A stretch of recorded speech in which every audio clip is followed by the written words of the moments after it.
সভাপতি উপেন চন্দ্ৰ নাথ ডাঙৰীয়া, এজিপিৰ সম্পাদক জগন্নাথ ঠাকুৰীয়া ডাঙৰীয়া, যোগীপাৰা ৰাইজ গৈৰহৰ সভাপতি কামিনী নাথ ডাঙৰীয়া, কাহিকুছি আঞ্চলিক এজিপিৰ সভাপতি প্ৰভাত নাথ ডাঙৰীয়া, আমাৰ জিলা পৰিষদৰ প্ৰাৰ্থী গিৰিজা মেধি ডাঙৰীয়ানী, আঞ্চলিক পঞ্চায়তৰ আমাৰ দলৰ প্ৰাৰ্থী গংগা চৌধুৰী ডাঙৰীয়া আৰু উপস্থিত জয়ন্ত ডেকাকে আদি কৰি উপস্থিত আই মাতৃসকল, যুৱক যুৱতী বন্ধু বান্ধৱীসকল আৰু মোৰ সেৱাৰ থলী ৰাইজ, অহা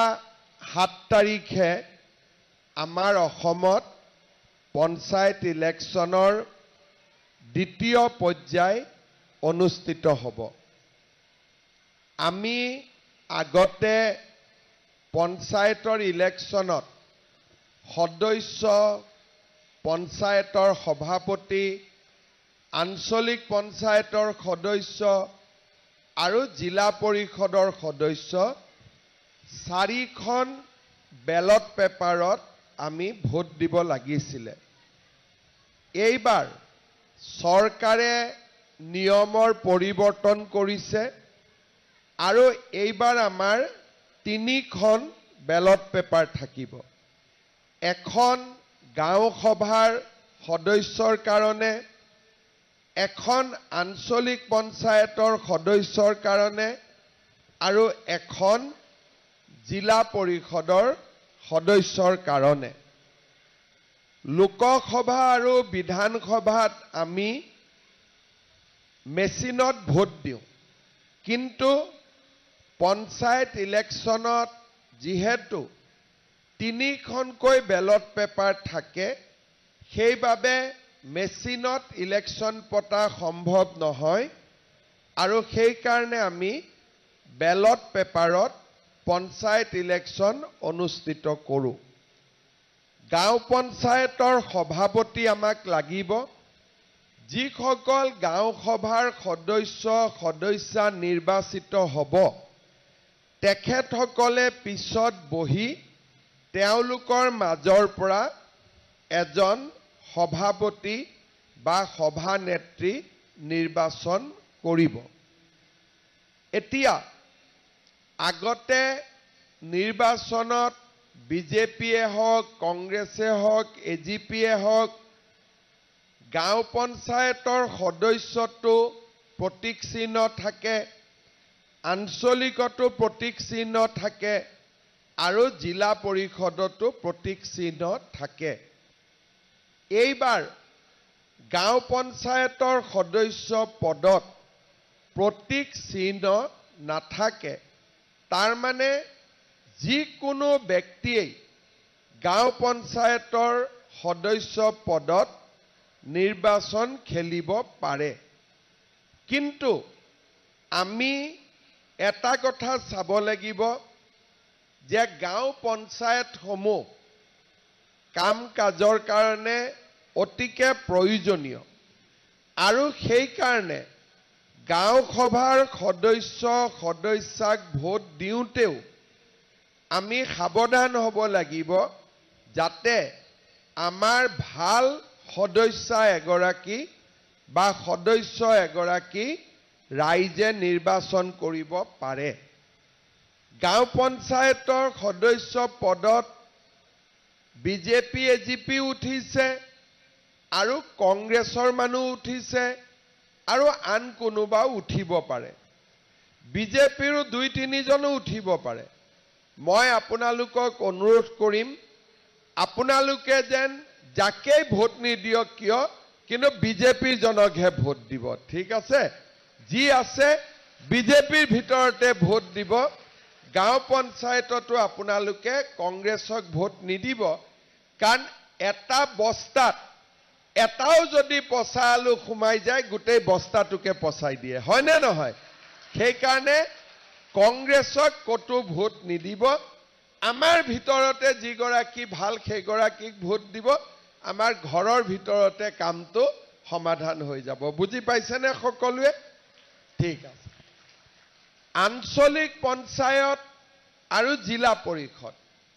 ইয়াতে আপোনালোকে পদুম ফুল দেখা পাব জিলা পৰিষদতো পদুম থাকিব আঞ্চলিকতো পদুম থাকিব এজিপিৰো গৰল আৰু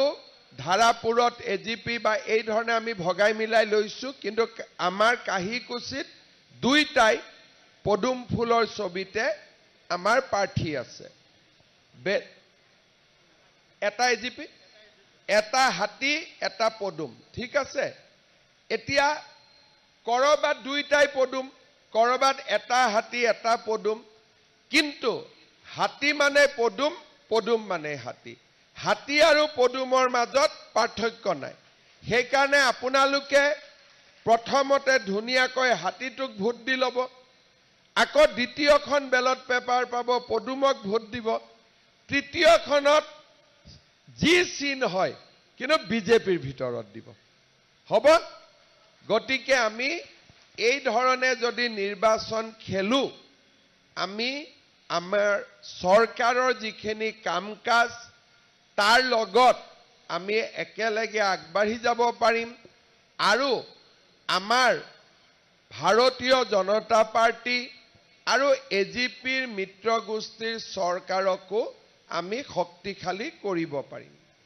শ্ৰদ্ধাৰ ৰাইজ আপোনালোকে জানে যে আমাৰ এই কাহিকুছি পঞ্চায়ত আগতে পশ্চিম গুৱাহাটী সমষ্টিৰ অন্তৰ্গত আছিল কিন্তু এইবাৰ সমষ্টিবিলাক নতুনকৈ গঠন হ'ল আৰু আমাৰ কাহিকুছি গৰল আজাৰা ধাৰাপুৰ এই গোটেই অঞ্চলটো জালুকবাৰী সমষ্টিৰ অন্তৰ্ভুক্ত হ'ল 26 চনত যেতিয়া আমি বিধানসভাত ভোট দিম পশ্চিম গুৱাহাটী বুলি নহয় আমি জালুকবাৰী বুলি ভোট দিম আৰু যদি দলে মোক মনোনয়ন দিয়ে তেতিয়াহলে ময়ো জালুকবাৰী সমষ্টিতে ইলেকশন উঠিব লাগিব অহাবাৰ এতিয়া মেট্ৰিক পৰীক্ষা দিলে মেট্ৰিকৰ আগতে টেষ্ট পৰীক্ষা এটা হয় নহয় বাছনি পৰীক্ষা এটা হয় নে নহয় বাছনি পাস কৰিলেহে মেট্ৰিক দিব পাৰি গতিকে এই পঞ্চায়ত ইলেকশনটো মোৰ কাৰণে বাছনি পৰীক্ষা ধৰণৰ গতিকে বাছনি পাস কৰিলেহে মই মেট্ৰিক দিব পাৰিম সেই কাৰণে সদস্যই হওক আঞ্চলিক সদস্যই হওক বা জিলা পৰিষদে হওক আমি যি প্ৰাৰ্থীক ভোট দিব আপোনালোকক অনুৰোধ কৰিছো সেই প্ৰাৰ্থীবিলাক পাস কৰিলেহে মই মেট্ৰিক পৰীক্ষা দিব পাৰিম হয় নে নহয় সেই কাৰণে আপোনালোকে যেন পঞ্চায়ত ইলেকশনত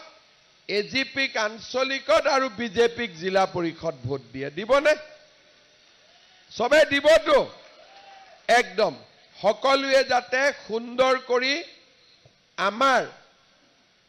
আঞ্চলিকত এজিপি আৰু জিলা পৰিষদত বিজেপি এতিয়া মই আপোনালোকক 2-4 আখাৰ অলপ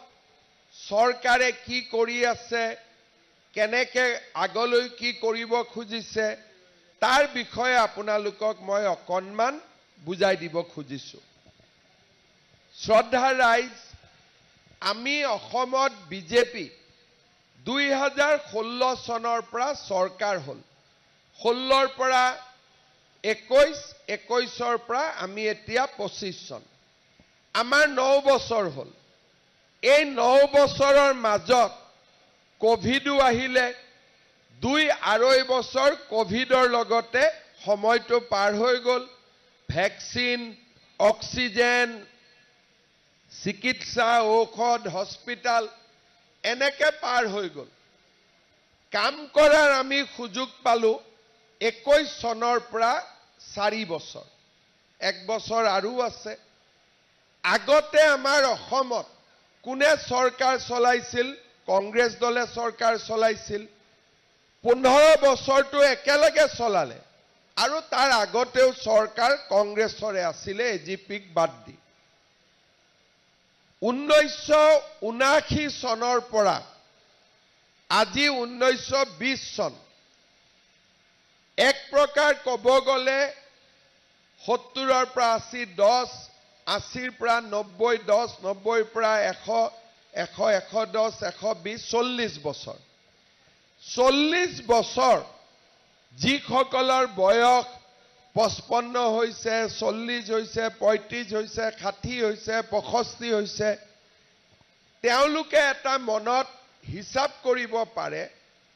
যে 40 বছৰ অসমত অসমীয়া মানুহবিলাকে এটা দিনো পাৰ কৰা নাছিল য'ত নেকি কোনবা নহয় কোনবা জায়গাত আন্দোলন নহৈছিল আজি বোলে গুৱাহাটী বন্ধ কালি বোলে অসম বন্ধ কালি বোলে ধৰ্ণা কালি বোলে ধৰ্মঘট কালি বোলে স্কুল বন্ধ কালি বোলে নামনি অসম বন্ধ মধ্য অসম বন্ধ 15 দিন পাৰ হ'বই নাপায় কৰবাত বোমা এটা ফুটেই আৰু কেতিয়াবা ৰাতিপুৱাই খবৰ পাওঁ বোলে আমাৰ গাঁৱৰে ল'ৰাটাক কোনবাই গুলিয়াই মাৰিলে কাবাৰ ঘৰৰ যদি ল'ৰা ছোৱালী পুলিচ সিআৰপিত কাম কৰে ঘৈণীয়েক মাকৰ সদায় চিন্তা থাকে আজিনো কি হ'ব এনেকৈ 79 চনৰ পৰা